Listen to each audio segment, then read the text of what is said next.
I'm the Book Baron.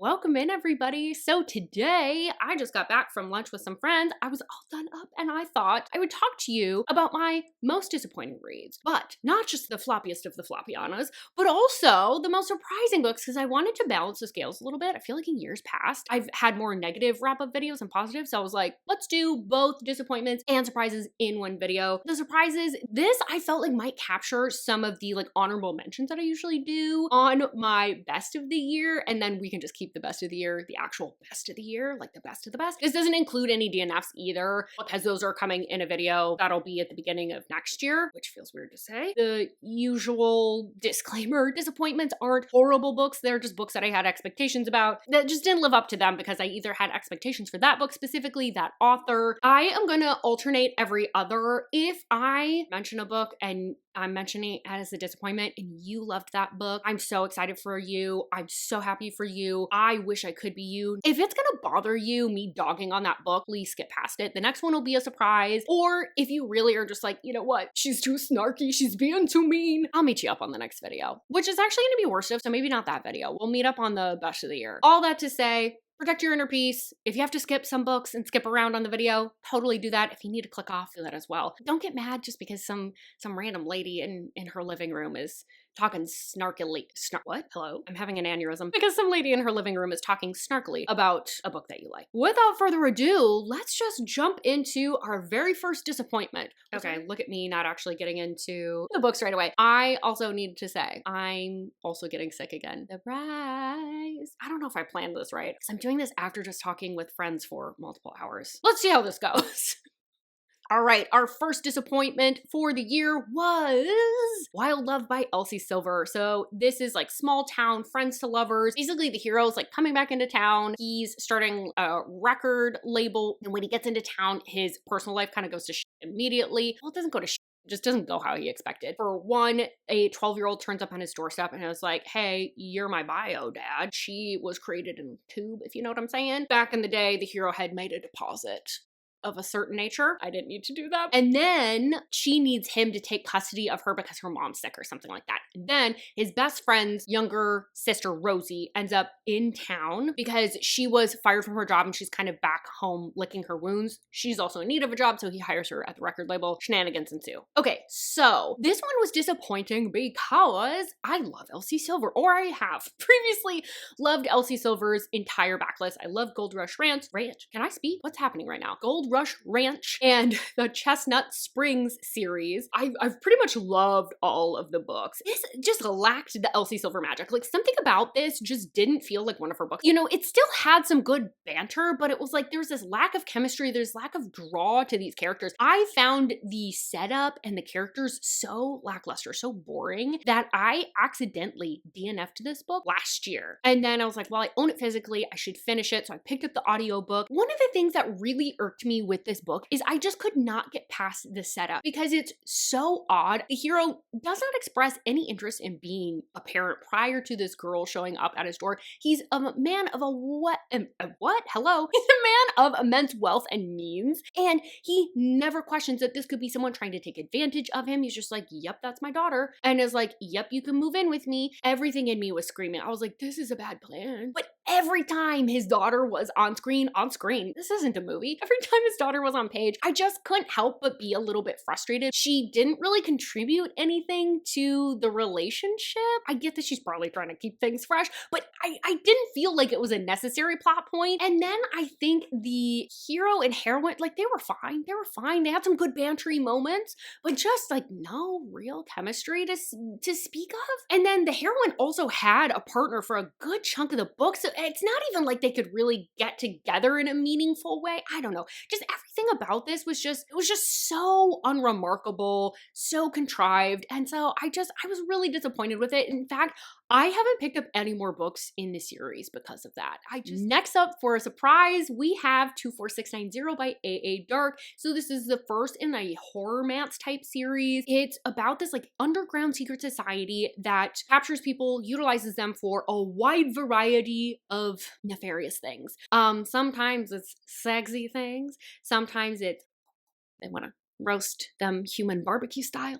But there's not a lot of rules about what you can do with the people that you own. Our heroine is one of the people that's owned. She ends up having her current master, who's basically raised her since she was like a kid, so she kind of views him in a really way as like a dad. And when he's unalive, she goes back up for auction, and there's a lot of people vying for her, but there's two guys in particular that take interest in her that are really high up in the society. And so like they have the potential to save her or absolutely destroy her. This one, I just truly didn't know what to expect, because when people describe it, it's so hard to explain what's so good about it that it's way too easy to spoil this book. And so it's really difficult to say too much about the plot. It takes so many twists and turns. It lulls you into a false sense of security. You think you know where it's going, and then it changes direction. It was shocking. It was horrific in a lot of ways. There was a lot of contrast where there was like these kind of like sweeter moments. I mean, it's still a dark romance, so it's not that sweet. And the guys are a little bit sadistic, but it's like sweeter moments, and then you would have these dark, graphic, horrible things that would happen. And I think that change in direction, that juxtaposition that you got throughout was just really made those scenes intense. And there are some dark, gross, disgusting, fully stomach-turning scenes. And I just never knew where this book was gonna go. The ending, even though it doesn't end with an HEA, is also kind of satisfying because it's this very much good for her moment. If you're not reading for the romance specifically, it kind of wraps up pretty nicely all on its own. For our next disappointment, we have another author that I really like. This one is Deep End by Hazelwood. This is a standalone. It's a new adult sports romance. The heroine is a diver and a pre-med student. She's like someone that's really uptight and really just overachiever. She's been struggling with a dive ever since she's had an accident. And so her swim team captain, or like the captain of the swim dive team, ends up kind of taking her under her wing. But she's in the midst of a breakup with another guy that's on the swimming and diving team. And the heroine kind of has shared a few things with her newfound friend. And so it's like a little bit messy because they're at this barbecue, and she ends up kind of making a little bit of a drunken reveal that her ex-boyfriend and the heroine have some similar bedroom proclivities. And she encourages them to get together, which puts them in a really awkward position. But shenanigans do ensue because the friend, she's not wrong. Again, this is another case of, I normally love Hazelwood's books. They're very bingeable. They're just so accessible. The banter is great. The chemistry is great. The steam is incredible. I will even admit that I enjoyed quite a bit of this book. I enjoyed the relationship. I did feel like they were a good match. I liked the characters working through their issues. I liked that they both were interested in STEM fields after they graduate, that they had very similar goals that were very compatible. But at a certain point, I did feel like the relationship sort of plateaued and didn't really have any growth. A lot of like the swimming and diving stuff took over, which was fine, but in a romance, I do want that to be more of the focus throughout and see growth continue. And I think ultimately, what really ended up bothering me is how things ended, because there was these moments throughout the book where I noticed the hero showing up more for his ex and the heroine's friend than he was for the heroine, and it really started to grate on me. I wanted him to prioritize the heroine. The friend was not actually a very good friend at all, and that never really gets mentioned, that this person, although it maybe in many ways does mean well, is a toxic friend. She doesn't actually want the heroine to succeed. She wants to use her for emotional support. She only wants her as a means to an end. She doesn't actually want to show up for this gal. And so I think the fact that we glossed over that throughout the entire book, I was just like, I just wanted someone to push back on her and stand up for the heroine, or have the heroine stand up for herself more. And that's what really pissed me off, is just how female friendship was represented in this book. But like the further away, the more fondness I look at this book with, because I did like elements of it. So this one's a very conflicting one, but that ending in particular just, ooh, it ticked me off. Next up is a massive surprise, and this is The Initiation, or honestly the whole Filthy Rich American series by Nikki Sloane. So this is dark. It kind of leans almost more erotica. It's like rich people's shenanigans. Like there's kind of a secret society element. Basically, the Hale family owns everything. They're very, very powerful, but no one really knows how new board members are introduced for Hale Banking and Holding. There's a lot of whispers about what goes on behind closed doors, that there's some sort of ritual they're there's some sort of secret initiation. Basically, in this ritual, one woman disappears into a boardroom with 9 men. In this case, that woman's gonna be our heroine. So her sister was supposed to marry into this Hale family, and turns out there's a little complication. There's a reason she is no longer eligible, and so her family's kind of desperate because they need to pay off some debt. So they're like, hey, we have another daughter. I don't know, you can take that one instead. They're like, all right, bet. So she is now going to get married to Royce Hale, who she knows from high school, and she's just like, he is like the devil incarnate. And now she is at his mercy. This one might be weird how much I'm surprised that I liked it, because I've enjoyed a lot of Nikki Sloane's books in the past, but this one I really wasn't sure because it seemed like people either love this book or hate this book, if we're gonna be really honest. Usually, if there's a polarizing book, I'm in the I hate it camp more often than I am in the I love it camp. I went into this one kind of hopeful because I liked other Nikki Sloane stuff, but I was blown away how much I love this. I absolutely binged this series while on a work trip. I don't even know how to express to you like how little time I have on work trips. I am go nonstop, and yet I still found time to read this book in the series. I loved it because it was single POV from the heroine's perspective. That's my favorite. It was like this dark, decadent world. It's got like powerful billionaires, and I loved watching the heroine kind of come into her own and learn how to manipulate these people, how to play the game, and how she kind of took cues from Royce, because Royce knows the game. He doesn't always like clue her in. So often just like, I need you to just trust me. So even when it seems like he's the villain, you're kind of like, what does he know? He knows something else. He's doing this for a reason. Or is he? Maybe he lied. And so there's always that little bit of doubt in the back of your head. But watching these two just have this us versus the world dynamic in this cutthroat business world was just so endlessly entertaining. It was horny. It was rich people drama. It was so fun. Next up, this one is probably, if I'm going to be so for real, the most disappointing read I had the entire year. A Curse Carved in Bone by Danielle L. Jensen. So this is the second book. The first book is A Fate Inked in Blood. This is a duology. Duology? Which one do we use? Is it duology for fantasy? Anyways, it's Norse fantasy romance. I'm going to tell you about the first book so I don't spoil anything, but Freya is stuck in this horrible marriage to this fishmonger. She dreams of being a warrior. One day her husband kind of betrays her and outs her, so that she ends up having to reveal that she has a drop of the goddess's blood. That means that she is a shield maiden and a possessor of magic. And in fact, she has been prophesied about as someone who will unify Scotland underneath her, underneath the person that controls her fate. So immediately the king's like, I am going to bind you to me because I want that power. But it's not him that she has this romance with. No.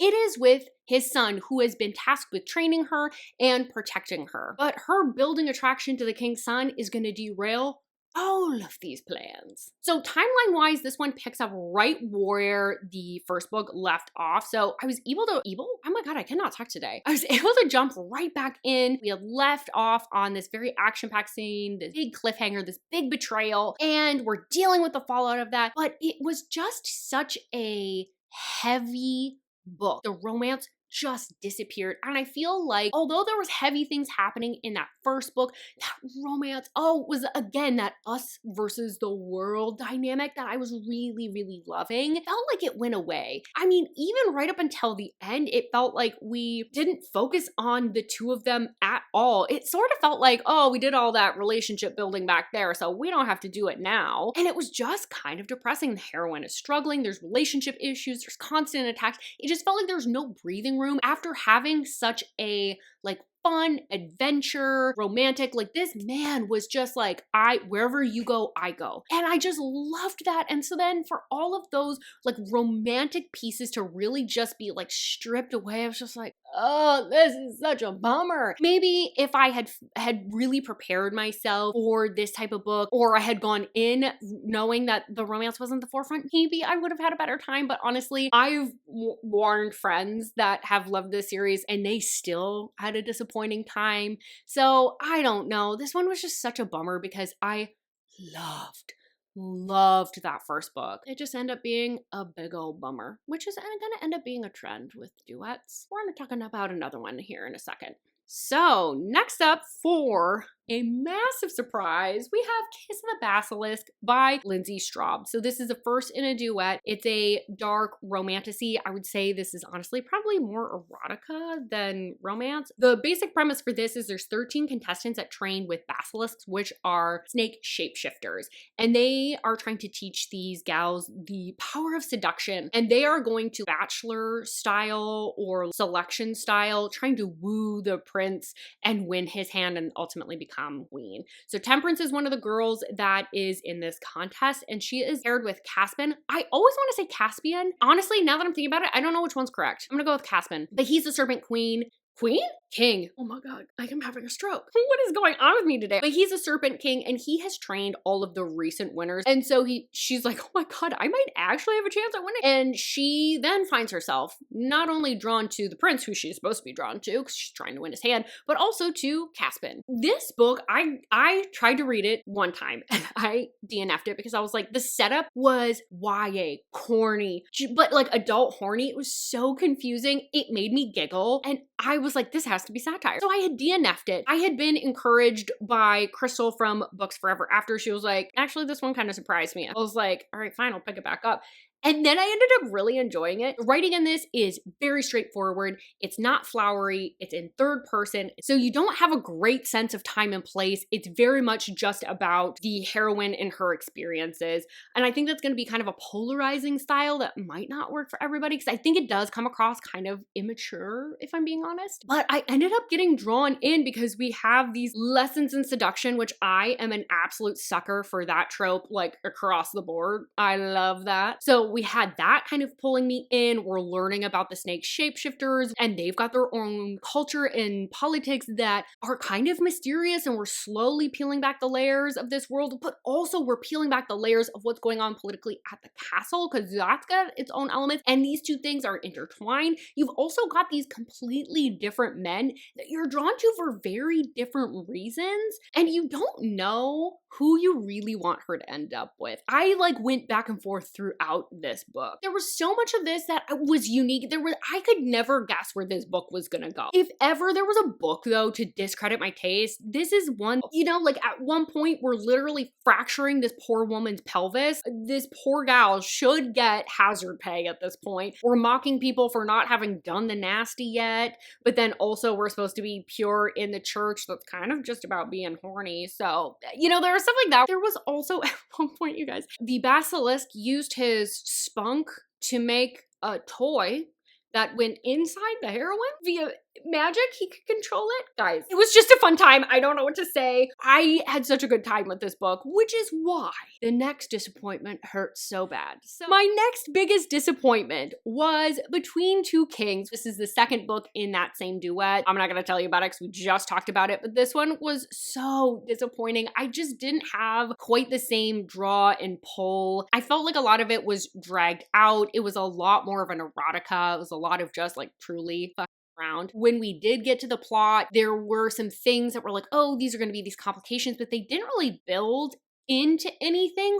Or if they were being built on, they were so straightforward. Like the thing that you thought was going to happen, the thing that you suspected from the beginning, ended up being the thing that happened in the end. And so it just felt like we spent a whole bunch of book for something that was a very linear plot. We even introduced another MC, and I was like, why? The story is between two kings. What do you mean we have another MC introduced? So that was really frustrating. And then the ending had two tropes that just absolutely made me so livid. If you don't want spoilers, skip until you do not see this cover anymore, because the rest of this is just going to be spoilers. But basically, the heroine loses her powers at the end of this book. She's half basilisk, she's half human.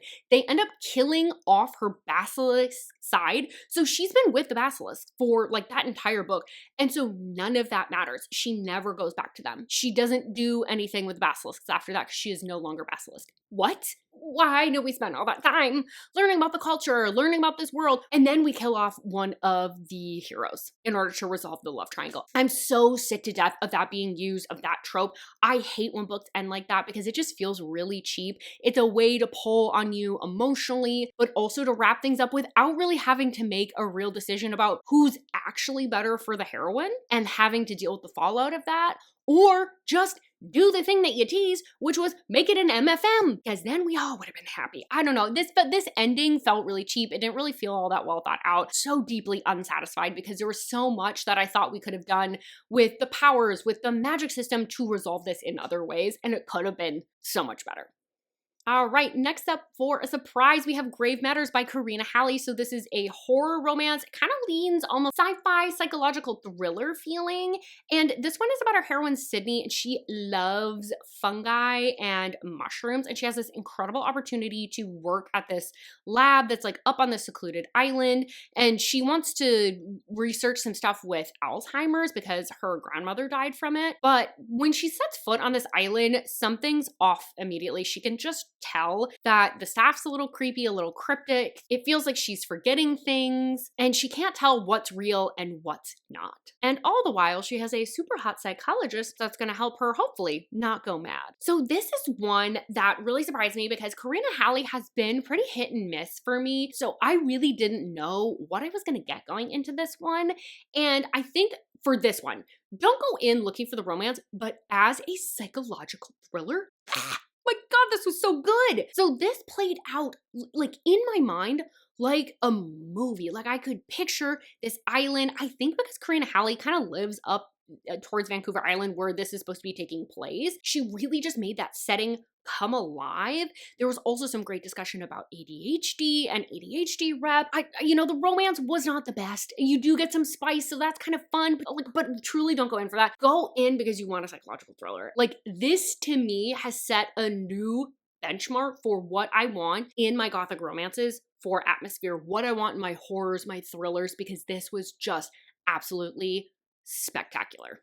Next is another recent disappointment, sadly, and it's These Monstrous Ties by KV Rose. Not only the first book, but the second book, which is Pray for Scars or something like that. So it's a dark secret society, rival families. The premise for this is that on Halloween night, our heroine is dressed as Lilith. She's going to, trigger warning, trigger warning, trigger warning, trigger warning, take her own life. And so she's leaving the house. This guy dressed as Lucifer ends up grabbing her hand, is like, hey, I think you're supposed to come with me tonight. And she's like confused, but also she's like, I mean, I'm gonna end things, so like, can anything really be worse? She's like, I'll go along for the ride for at least this little bit, and then we'll resume my plans. But then something ends up happening to her. Her brother ends up saving her. She barely remembers that night, and now she wants to get revenge against Lucifer, and her brother's basically been like training her so that next Halloween they can go after him and the secret society he's part of. This one was really hard because I think a lot of the ideas were there, like individual scenes I felt compelled to read the scenes themselves, but I think there wasn't a lot of connective tissue. There wasn't a lot of plot to kind of pull all those scenes together. And there wasn't a lot of like rationale for why is the heroine running away from the hero right now? Why is the secret society doing X, Y, and Z to the heroine? Why is X, Y, and Z part of their ritual? It makes for a titillating scene. That was a very interesting scene, but what does it matter? Why are they doing this thing? It just felt like there was a lot that wasn't really well thought out. That's really why it was very confusing through the vast majority of both the books in this duet. Again, because the scenes themselves were compelling, I kept going, feeling like I was going to get more answers. And then on top of that, the hero and heroine don't spend a ton of time together, so you don't really get any moments of relief. Even when they are in the same house, they will be in different rooms, not interacting with each other. I think it was supposed to have this kind of like toxic feel to the relationship, and KV Rose does that spectacularly in other books, but in this one, it just didn't really work because I didn't have what made them feel connected. I didn't feel that chemistry because there was just so much of them like not really being around each other, or if they were around each other, fighting with one another. I feel like if this had been edited and like we had threaded the plot through a little bit more, had just given like a little bit more extra context, this could have been such a good duet. Like I see the vision for it, and I think that's what made it so absolutely disappointing. All right, last one, our last surprise, and it is Leave Me Behind by K.M. Moronova. So this is a standalone, it's enemies to lovers, it's a military romance. The premise for this is that our heroine Nell is the lone survivor of this elite dark forces squad. The rest of them went on this mission, she was with them. They went on this mission to Patagonia, and the rest of them were unalive. But she's got this very special set of skills, and so she has to go to another dark forces squad. There's not a ton around, and so they are sending her to a new squad Squad Malum, but they are not as welcoming to her as one might hope, because on the same mission, they also lost somebody, and they really blame the Riot Squad because they're like, the Riot Squad wasn't where they were supposed to be. They're really suspicious of the heroine because they're like, why did you survive and your entire team is gone? That doesn't make sense to us. And then also we lost this person during this mission. So they don't like her. They don't trust her. She's not exactly excited about this transfer. So when she's flying over on her like last night of freedom, basically, she ends up having a one night stand with a guy that she meets on a plane. That's very dark and mysterious. And then when she gets into the room with her new squad, she realizes it's this very feared man named Bones, who's her new comrade, her new superior. This is the team that's going to make her life hell. I had read and enjoyed Fabric of Her Souls from K.M. Moronova before, so I had some precedent. I knew that I liked K.M. Moranova's writing, but I was really not sure I was going to like this one because it was a military romance, and that is not a trope I've ever gone after. Ever, ever, ever, ever, ever. In fact, if I see in a blurb ex-military or Navy SEAL or anything of that ilk, immediately I have no interest whatsoever. So I was seeing this one everywhere. I was really intrigued, and I was like, I get the hype for this. This is so fun because it is intense from start to end. It's so action-packed. There is tension between the hero and heroine because they're both so stubborn. They both have experienced so much. They are both just dealing with so many emotions that because they are military, because they have so much training, they're trying to shove it down. And so you'll get these moments of vulnerability, these moments of bonding, and then you'll have these moments where they realize that they need to get it together, and like because the squad doesn't like her, he needs to kind of like shore up his defenses emotionally. And it's just this very toxic relationship that seesaws back and forth, but they're both so talented when it comes to how well they are trained in the military. They fit well together with their military training. The majority of this book was told from the heroine's perspective, so it does keep Bones a mystery, which I think is really key in this book, because I think if we had known too much of his thoughts, it would have ruined the mystery with him. We would have known too much of what was going on emotionally with him. And part of what was so fun was uncovering what was going on with him, but also uncovering what was going on with the heroine, because we had to figure out like more about her history, is you would see the team kind of hit on these like sensitive points and you're like, wait, what was that about? What's going on over there? But warning, warning, warning, warning, warning. This author loves to unalive side characters. This is a military romance, so like this is the perfect setting for her to just like go feral. Be warned, don't get attached. You can have no favorites. But this was just like fast-paced, intense, so fun. One of the biggest surprises for me for the year. Even though it's not even 2 o'clock, I'm already losing daylight, so I am going to wrap things up here. I had so much more fun doing it this way, so let me know if you guys like this format and I can keep it for next year of doing disappointments and surprises together. And I would love to hear from you if you felt similarly or differently about any of the books that I talked about. And also let me know what were some of the most disappointing or surprising books that you read this year. I would love to be warned away or add some of them to my TBR. With all of that, thank you so much for being here. Thank you for making it to the end of the video. You are the real MVP here. Don't forget to like this video. You made it this far, you might as well. It's free for you. I promise it's painless. It really helps me out, so I really appreciate it in advance. And don't forget to subscribe if you haven't already. If this is your first time here and you made it to the end, like, I feel like we should be friends. Yeah. And I really, really do hope that I see you on my next video. Bye-bye.